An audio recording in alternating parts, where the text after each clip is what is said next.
दूसरों को सुख पहुंचाने की भावना करो, अभी दरिद्रता नष्ट हो जाएगी, पक्का समझ लो। जिसको धन चाहिए, हम तुम्हें आंतरिक बात बता रहे हैं, जो है जितना है उसी से माता पिता भाई बंधु और आए हुए अतिथि और किसी एक बाहरी दुखी जिससे हमारा कोई मतलब नहीं, उसको सुख पहुंचाना शुरू करो। फिर देखो दरिद्रता नष्ट ना हो जाए तो हमें बता देना। किसी एक भूखे को 2 रोटी देना शुरू करो, किसी एक ऐसे दुखी को सहयोग करना शुरू करो, देखो आपकी उन्नति शुरू हो जाएगी।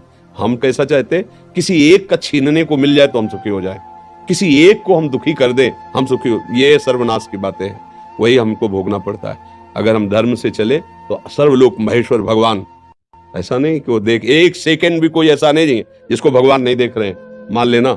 एक सेकंड भी ऐसा नहीं है कि वो तुम्हें देख नहीं रहे। सही ढंग से चलो, पीछे की बिगड़ी बना लो, आगे का मंगलमय मार्ग हो जाएगा। नाम जप करो, कोई नशा मत करो, जो अर्थ कमाओ, माता पिता परिवार को सेवा, और किसी ऐसे को जिससे बदला लेने का भाव ना हो। जैसे मान लो हमने आपको जल पिलाया तो कभी आप हमको हाथ जोड़ के भी राधे राधे कहेंगे, ऐसी भावना नहीं हो। ऐसे किसी की सेवा करो, किसी पशु, किसी पक्षी, किसी ऐसे व्यक्ति की, वो तुम्हारे लिए इतनी जोर का काम करेगा कि सब व्यवस्थाएं बननी शुरू हो जाएंगी।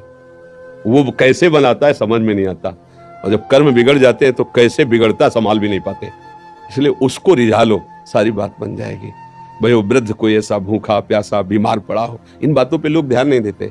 कोई पशु ही है, सेवा का अवसर मिला है, तन मन धन से कर दो से, उसका परिणाम जो आएगा, तो ये जो हमारे दुख हैं, विपत्तियां हैं, ये सब नष्ट हो जाएंगे यदि हम ये दृष्टि रखने लगे कि कभी मुझे सेवा का अवसर मिले।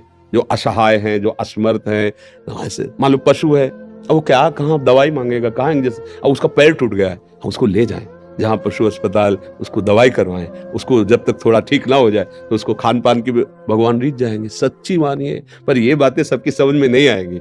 अगर ऐसे भाव से चलो तो पूर्व का जो अशुभ कर्म है वो नष्ट हो जाएगा। वो अशुभ कर्म ही हमें दुख देता है, अशुभ कर्म ही दुख देता है। ये जो हमें भुलावे में डाला जाता है ना कि हम ये कर देंगे तुम्हारा दुख दूर हो जाएगा, बिल्कुल नहीं।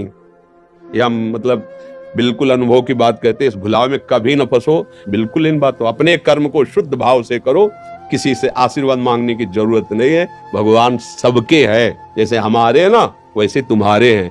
तुम्हारी दृष्टि में भगवान के प्रति पक्षपात लग सकता है कि भगवान इनको ज्यादा चाहते हैं, हमको नहीं, लेकिन उस माँ से पूछो जिसके 4 लड़के, 2 कमाते हैं, 2 ऐसे ही हैं, उस जब भोजन परोसेगी तो चारों को बराबर पर। ऐसे ही भगवान कहते सब मम प्रिय सब मम उपजाए, तुम सब मेरे बच्चे हो। पर भगवान से विमुख होकर गलत आचरण करोगे तो वही माया पीट रही, कभी दरिद्रता, कभी विपत्ति, कभी दुख, कभी पश्चाताप, कभी शोक, जन्म मरण। इसलिए सावधान हो जाए।